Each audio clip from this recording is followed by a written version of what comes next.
ಮರೆಯೋದೆ ಮೈಸೂರು ದೊರೆಯ ಶ್ರೀ ನಾಲ್ವಡಿ ಕೃಷ್ಣರಾಜ ಒಡೆಯ, ಶ್ರೀ ನಾಲ್ವಡಿ ಕೃಷ್ಣರಾಜ ಒಡೆಯ, ಶ್ರೀ ನಾಲ್ವಡಿ ಕೃಷ್ಣರಾಜ ಒಡೆಯ.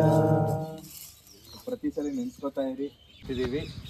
ಇದೇ ಜಾಗದಿಂದ ಶುರುವಾಗಿದ್ದು ನಮ್ಮ ಮೈಸೂರು ಸಂಸ್ಥಾನ. ಅಲ್ಲಿ ಏನು ಈ ದೇವಸ್ಥಾನದ ಪಕ್ಕದ್ದು ಆ ಜಾಗ ಇದೆಯಲ್ಲ, ಆ ಜಾಗದಲ್ಲಿ ಮುಂಚೆ ಒಂದು ಅರಮನೆ ಇತ್ತು.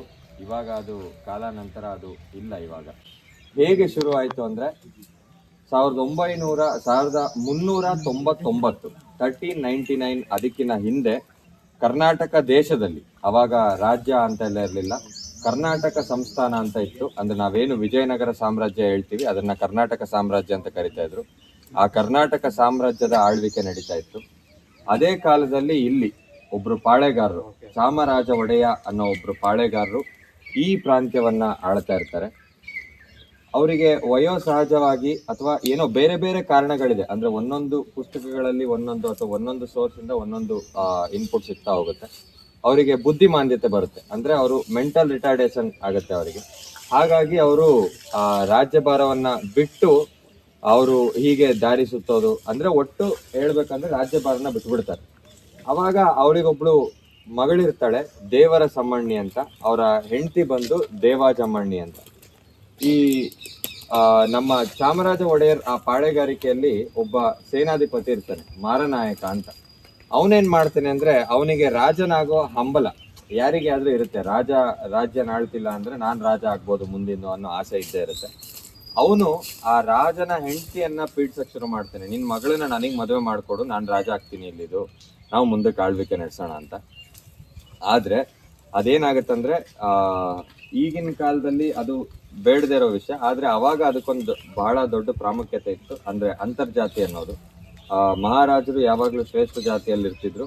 ಒಂದು ಈ ತರ ಇದೆ, ಇನ್ನೊಂದು ಅವನು ಸ್ವಾರ್ಥನ ಮಹಾರಾಣಿಯವರಿಗೆ ಬೆಂಬಲಿಸಕ್ ಇಷ್ಟ ಇರ್ಲಿಲ್ಲ. ಹಾಗಾಗಿ ಅವ್ರೇನ್ ಮಾಡ್ತಾರಂದ್ರೆ ಅವರು ಒಪ್ಪೋದಿಲ್ಲ ಅದು. ಇವನೇನ್ ಮಾಡ್ತಾನೆ, ಅವ್ರಿಬ್ರು ತಗೊಂಡೋಗಿ ಒಂದು ಕತ್ಲೆ ಕೋಣಲ್ಲಿ ತಳ್ಳಿ ಅರಮನೆಗೆ, ಅವ್ರದೇ ಅರಮನೆಯಲ್ಲಿ ಅವ್ರನ್ನೇ ಬಂದ್ಸಿಡ್.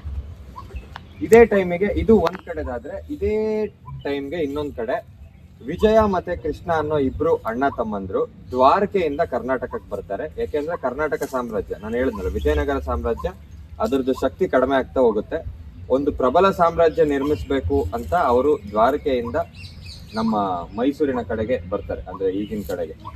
ಇನ್ನೊಂದು ಅದೇ ತರ ಇನ್ನೊಂದು ಏನ್ ರೆಫರೆನ್ಸ್ ಹೇಳ್ತಾರೆ ಅಂದ್ರೆ, ಅವರಿಗೆ ಕನಸಿನಲ್ಲಿ ದೇವ್ರು ಬಂದು ಹೇಳ್ತಾನೆ, ನೀವಿಬ್ರು ಮೈಸೂರಿನ ಬೆಟ್ಟದ ಕಡೆಗೆ ಹೋಗಿ, ಅಲ್ಲಿ ಚಾಮುಂಡೇಶ್ವರಿ ನಿಮಗೆ ಸಿಕ್ಕಿ ಮುಂದಿನ ಮಾರ್ಗದರ್ಶನ ಮಾಡ್ತಾಳೆ ಅಂತ. ಬೆಟ್ಟದ ಕಡೆ ಬಂದು ಅವ್ರು ಇಲ್ಲಿಗೆ ಬರ್ತಾರೆ. ಇಲ್ಲಿಗೆ ಬಂದು ಇಲ್ಲೇ ನೆಲೆಸಿರ್ತಾರೆ. ಇಲ್ಲಿ ಮುಂದ್ಗಡೆ ಆ ದಿಬ್ಬ, ಆ ಏರಿ ಏನಿದೆಯಲ್ಲ, ಅದರಿಂದ ಆ ಕಡೆ ಕೆರೆ ಇದೆ, ನಮ್ಮ 16 ಕೆರೆ, ಎಲ್ಲರಿಗೂ ಗೊತ್ತು, ನೋಡಿರ್ತೀರಿ ಒಂದು ಸ್ವಲ್ಪ ಜನ. ಆ 16 ಕೆರೆ ಏರಿ ಅಂದ್ರೆ ಅವಾಗ ಕೆರೆ ಇಲ್ಲಿ ತನಕ ಇರುತ್ತೆ. ಇಲ್ಲಿ ಒಂದು ಸಣ್ಣ ಮಂಟಪ ಇದೆ, ಈಗ್ಲೂ ಆ ಮಂಟಪ ಇದೆ. ಅಲ್ಲಿ ಕೃಷ್ಣ ಮತ್ತೆ ವಿಜಯ ಅವರಿಬ್ರು ಕೂತ್ಕೊಂಡು ರೆಸ್ಟ್ ಮಾಡ್ತಾ ಇರ್ತಾರೆ. ರೆಸ್ಟ್ ಮಾಡುವಾಗ ಒಬ್ರು ಹೀಗೆ ಕೆರೆ ಆದ್ಮೇಲೆ ಹೆಣ್ಮಕ್ಳು, ಆ ಊರಿನ ಹೆಣ್ಮಕ್ಳು ನೀರು ತುಂಬ್ಕೊಳಕ್ ಬರ್ತಿರ್ತಾರಲ್ಲ, ಅವ್ರು ಮಾತಾಡ್ತಾ ಇರ್ತಾರೆ, ಅಲ್ಲ ಎಂತ ಪರಿಸ್ಥಿತಿ ಬಂತು ನಮ್ಮ ರಾಜ್ಯಕ್ಕೆ, ಒಬ್ಬ ಸೇನಾಧಿಪತಿ ರಾಜ ಆಗೋ ಪರಿಸ್ಥಿತಿ ಬಂತಲ್ಲ ಅಂತ ಅಂದ್ಬಿಟ್ಟು ಅವರು ಮಾತಾಡ್ಕೊಂತ ಇರ್ತಾರೆ. ಇದು ಅವರಿಗೆ ಕೇಳಿಸುತ್ತೆ. ಏನು ಅಂತ ಹಿಂಗೆ ಕೇಳ್ತಾರೆ. ಅವ್ರು ಅವಾಗ ಇಡೀ ಕಥೆಯನ್ನ ಹಿಂಗೆ ಹೇಳ್ತಾರೆ, ರಾಜ ಹಿಂಗಾಯ್ತಂತೆ, ಅವ್ರು ಹಿಂಗಾಗಿದೆ, ಓ ಇದು ಇಲ್ಲಿ ಅನ್ಯಾಯ ಆಗ್ತಿದೆ ಅಂತ ಅಂದ್ಬಿಟ್ಟು ಇವರಿಬ್ರು ಏನ್ ಮಾಡ್ತಾರೆ, ಹೋಗಿ ಮಹಾರಾಣಿನ ಗುಟ್ಟಾಗಿ ಭೇಟಿ ಮಾಡಿಬಿಟ್ಟು ನಾವು ನಿಮಗೆ ಸಹಾಯ ಮಾಡ್ತೀವಿ ಅಂತ ಅಂದ್ಬಿಟ್ಟು ಅವರು ಸಹಾಯ ಮಾಡ್ಲಿಕ್ಕೆ ಒಪ್ಕೋತಾರೆ. ಇವರ ಮಾರ್ಗದರ್ಶನದ ಮೇಲೆ ಆ ಮದುವೆ ಅಂತ ಏನಿತ್ತಲ್ಲ, ಆ ಮದುವೆ ಅನ್ನೋದನ್ನ ಮಹಾರಾಣಿ ಒಪ್ಕೋತಾರೆ. ಯಾರ ಜೊತೆ? ಮಾರನಾಯಕನ ಜೊತೆ ಒಪ್ಕೊಂಡು ಮದುವೆಗೆಲ್ಲ ಸಿದ್ಧತೆಗಳು ಆಗುತ್ತೆ. ಮದುವೆ ದಿನ ಬೆಳಗ್ಗೆ, ಈಗ ನಾವೇನು ತಿಂಡಿ ಮಾಡ್ತೀವಿ, ಆ ಬೆಳಗ್ಗೆ ಉಪಹಾರ ಟೈಮಲ್ಲಿ ಏನು ಮಾಡ್ತಾರೆ, ಮಾರನಾಯಕ ಎಲ್ಲಿ ತಿಂಡಿ ತಿಂತಾ ಇರ್ತಾನೋ ಅಲ್ಲಿಗೆ ಹೋಗಿ ಇವರಿಬ್ರು ಮಾರನಾಯಕನ ಕೊಲೆ ಮಾಡ್ತಾರೆ, ಅಂದ್ರೆ ಸಾಯಿಸ್ಬಿಡ್ತಾರೆ. ಸಾಯಿಸಿ ಇಮಿಡಿಯೇಟ್ ಆಗಿ ಇವ್ರದೊಂದು ಪಕ್ಕದೂರಲ್ಲಿ ಅವ್ರದ್ದೊಂದು ಊರಿದೆ ಮಾರನಾಯಕಂದು, ಅಲ್ಲಿಗೆ ಹೋಗಿ ಅವ್ರ ಇಡೀ ಸೈನ್ಯವನ್ನ ಇವರಿಬ್ಬರೇ ಪೂರ್ತಿ ಸೋಲಿಸಿ ಮತ್ತೆ ವಾಪಸ್ ಇಲ್ಲಿಗೆ ಬರ್ತಾರೆ. ಕೃತಜ್ಞಾಪೂರ್ವಕವಾಗಿ ದೇವಾಜಮ್ಮಣ್ಣಿ ಅಂದ್ರೆ ಮಹಾರಾಣಿ ಏನಿರ್ತಾರೆ ಅವರು ದೇವರ ಸಮ್ಮಣ್ಣಿ ಅವ್ರ ಮಗಳನ್ನ ವಿಜಯ ಅನ್ನೋರಿಗೆ ಮದುವೆ ಮಾಡಿ ಕೊಡ್ತಾರೆ. ಹಾಗೆ ಅಲ್ಲಿಂದ ವಿಜಯ ಅನ್ನೋರು ಯಾವಾಗ ಮದುವೆ ಆಗ್ತಾರೋ ಅವರು ಯದುರಾಯ ಅಂತ ಅವರಿಗೆ ನಾಮಕರಣ ಆಗುತ್ತೆ. ಅವತ್ತಿಂದ ಇದು ಯದುನಾಡು ಅಂತ ಆಗುತ್ತೆ. ಯದುನಾಡು ಅನ್ನೋದು ಕಾಲಾನಂತರದಲ್ಲಿ ಬರ್ತಾ ಬರ್ತಾ ಬರ್ತಾ ಅದು 16 ಆಗಿ ಇವತ್ತಿಗೆ ಅದು 16 ಆಗಿ ನಿಂತಿದೆ. 16 ಇಂದಾನೇ ಶುರುವಾಗಿದ್ದು ಅನ್ನೋದಕ್ಕೆ ಸೂಕ್ತ ದಾಖಲೆಗಳು ಮತ್ತೆ ಪುರಾವೆಗಳು ಇಲ್ಲಿ ಸಿಗ್ತವೆ. ಅದಕ್ಕೆ ಒಂದು ಪುರಾವೆ ಅಂದ್ರೆ ಇಲ್ಲಿ ಇರುವಂತಹ ಈ ಖಾಲಿ ಜಾಗ, ಅರಮನೆ ಇರುವಂತದ್ದು. ನೀವು ಹಿಂದೆ ಹಾಗೇ ಹೋಗಿ ನೋಡಿದ್ರೆ ಆ ಹಿಂದೆ ಇದ್ದಿದ್ದು ಇಲ್ಲಿ ಇದ್ದಿದ್ದ ಬಿಲ್ಡಿಂಗಿನ ಕಲ್ಲುಗಳೆಲ್ಲ ಇದಾವೆ ಅಲ್ಲಿ ಹಿಂದ್ಗಡೆ. ನಾವು ಹೋದ್ಸಲಿ ಬಂದಾಗ ಅದನ್ನ ನೋಡ್ಕೊಂಡ್ ಬಂದಿದ್ವಿ.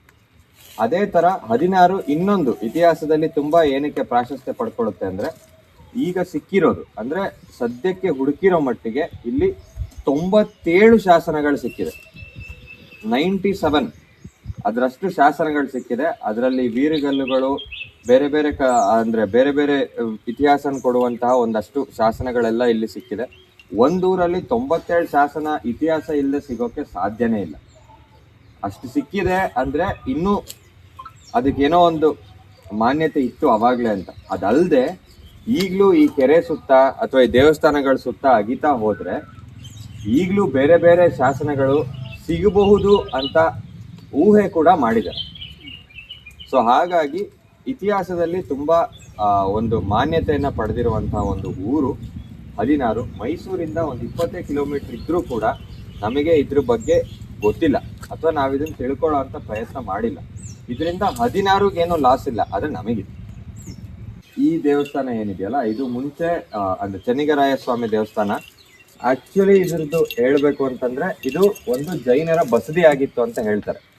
ಆದ್ರೆ ಕಾಲಾನಂತರದಲ್ಲಿ ಯಾವಾಗ ಮಾರ್ಪಾಡುಗಳಾಗ್ತಾ ಬಂತು, ಅಂದ್ರೆ ಧರ್ಮಗಳು ಹೇಗೆ ಬರ್ತಾ ಹೋಯ್ತೋ ಅವಾಗ ವೈಷ್ಣವರು ಇಲ್ಲಿ ವಿಷ್ಣುವಿನ ದೇವಸ್ಥಾನವನ್ನ ಸ್ಥಾಪನೆ ಮಾಡ್ತಾರೆ, ಅಂದ್ರೆ ಚೆನ್ನಿಗರಾಯ ಸ್ವಾಮಿ ದೇವಸ್ಥಾನವನ್ನ. ಆದ್ರೆ ಹಳೆ ವಿಗ್ರಹ ಏನಿತ್ತಲ್ಲ, ಆ ತೀರ್ಥಂಕರದ ವಿಗ್ರಹ ಈಗಲೂ ಆ ಗೋಡೆ ಪಕ್ಕ ಇದೆ, ಈಗಲೂ ಇದೆ, ಅಲ್ಲೇ ಇದೆ, ಹೋಗಿ ನೋಡ್ಬೋದು. ಅದು ಒಡೆದೋಗಿ ಅರ್ಧ ಸೀಳೋಗಿರೋದನ್ನ ಮತ್ತೆ ಎತ್ತಿ ಕೂರಿಸಿದ್ದಾರೆ ಮೇಲೆ.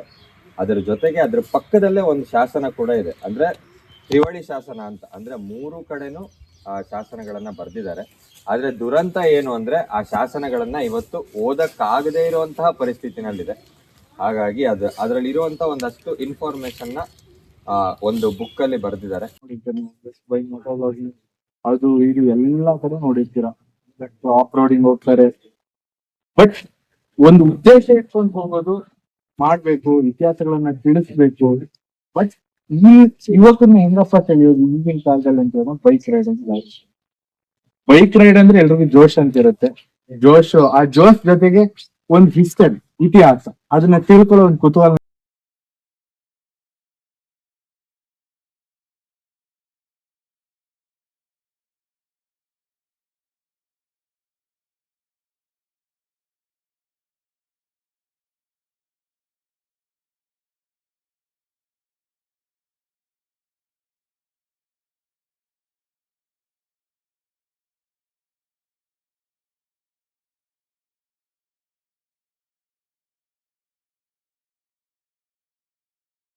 ವಿಡಿಯೋ ನಿಮಗೆ ತುಂಬ ಇಷ್ಟ ಆಗಿದೆ ಅಂತ ಅನ್ಕೋತೀನಿ. ಇಷ್ಟ ಆದರೆ ಲೈಕ್ ಮಾಡಿ, ಇಲ್ಲ ಡಿಸ್ಲೈಕ್ ಮಾಡಿ, ಬಟ್ ಸಬ್ಸ್ಕ್ರೈಬ್ ಮಾಡೋದು ಮಾತ್ರ ಮರಿಬೇಡಿ. ಸೊ ಹೀಗೆ ಸಿಗೋದ ನೆಕ್ಸ್ಟ್ ವಿಡಿಯೋನಲ್ಲಿ. ಓಕೆ, ಬಾಯ್ ಬಾಯ್.